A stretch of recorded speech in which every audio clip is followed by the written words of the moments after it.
Let's kick things off with the Komodo dragon. These oversized lizards can grow up to a massive 10 feet long and weigh over 300 pounds, with strong limbs, serrated teeth, and venomous bites that make them efficient hunters. So if you ever find yourself staring one down, you'll need to know exactly what to do. Step 1, say hi. Just kidding. Whatever you do, keep your distance. Tempting as it might be to take a closer look at these impressive creatures, getting too near is a terrible idea. Komodo dragons don't appreciate visitors in their space, and just so you know, they have an incredible sense of smell, like bloodhounds when it comes to the scent of blood. So if you're a woman on your period, this is your cue to start writing your will. But if you're not on your period, you still have a chance. Move slowly and calmly, and avoid loud noises that might get their attention. Oh, great. You've messed up now. The dragon's about to attack, so plan's changing. Run like your life depends on it, and it does, but make sure to zigzag. Komodo dragons are quick, reaching speeds of up to 21 kilometers per hour, but they struggle with sharp turns. A straight line sprint makes you an easy target, but zigzagging will make it much harder for the dragon to keep up. And keep in mind that they can run fast, but not for long. They'll get tired quickly. Finding somewhere safe to hide is a great idea, but choose your spot wisely. If there's a wooden house on stilts or any elevated structure, climb it fast, as dragons struggle with stairs. Avoid trees, though. Young Komodo dragons are expert climbers. Oh no. Hate to tell you this, but a Komodo dragon's bite is venomous. It prevents your blood from clotting, so you'll keep bleeding and you're gonna get weaker by the minute.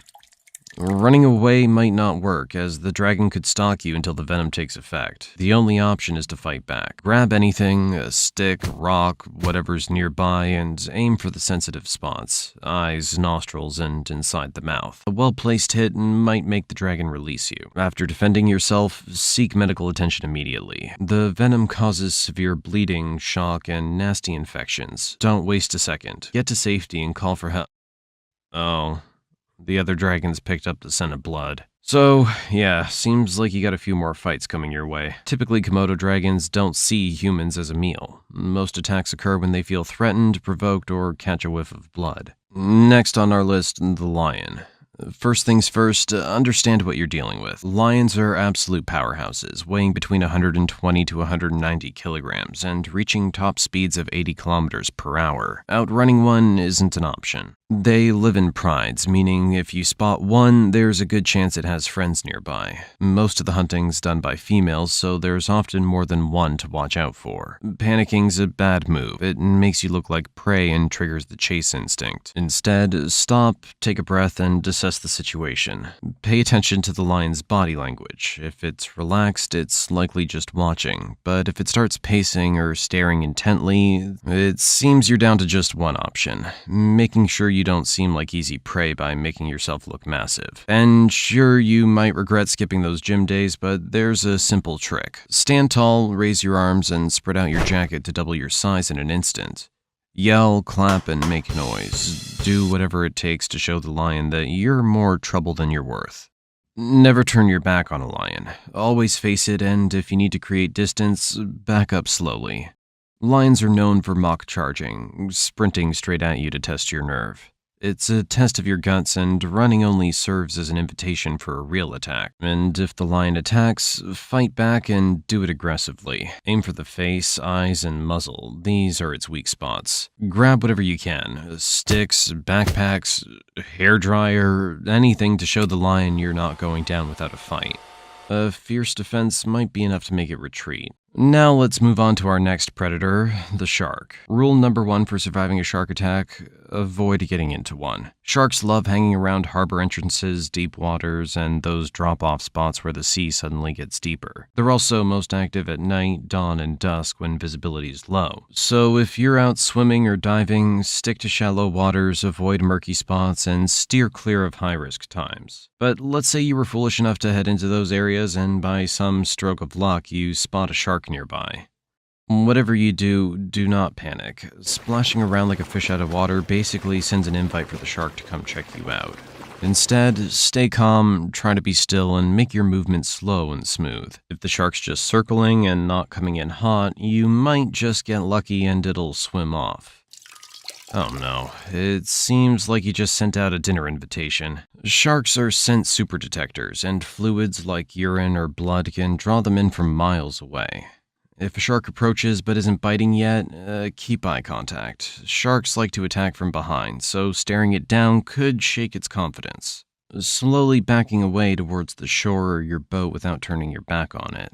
And remember, no splashing. If you can, try to find a solid structure like a reef or a rock to position yourself against. This stops the shark from doing those full sneaky circles around you.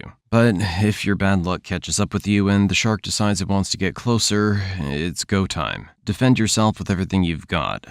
Punch, kick, hit, tickle, whatever it takes. Focus your attacks on the eyes, gills, and nose. The shark's nose is loaded with sensory organs, so a solid hit there can send it packing. And don't let your guard down just because the shark swims away. These creatures like to test the waters, so it might swim off, circle back, and come in for another pass. Sharks often make several passes before they decide if you're worth the effort, so even if it seems to lose interest, don't assume you're in the clear. Stay alert, keep eyes on the shark, and back away to safety until you're fully out of the water. Now let's talk about the tiger.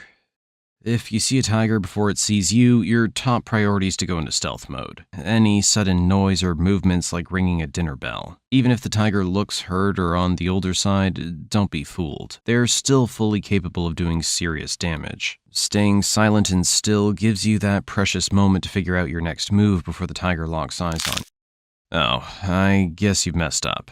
Never mind, now just try to stay calm. Easier said than done, but it's crucial. Do not make direct eye contact. A staring contest with a tiger is a lose-lose. It might see this as a challenge or aggression. Instead, slowly back away while facing the tiger. Keep it smooth and steady, no turning your back. If you're lucky and the tiger loses interest, keep creating distance until you're completely out of its territory. Never crouch, sit, or make yourself look small.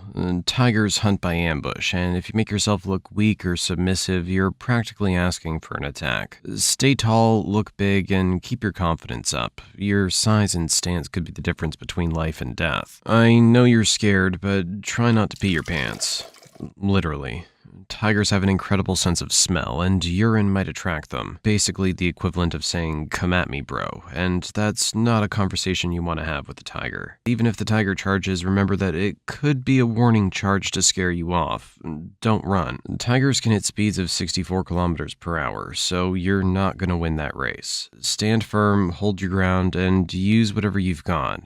Tigers are immensely powerful, but if they think you're more trouble than you're worth, they might decide to walk away. And if you're looking for an escape route, climbing's your best bet, but only if it's a tall, sturdy tree or structure. Unlike some big cats, tigers aren't great climbers, but they might give it a shot. So make sure you get high enough to be out of reach, and stay put until the coast is clear or help arrives. And whatever you do, don't jump into water. Unlike most big cats, tigers are excellent swimmers. You're just trading one danger for another.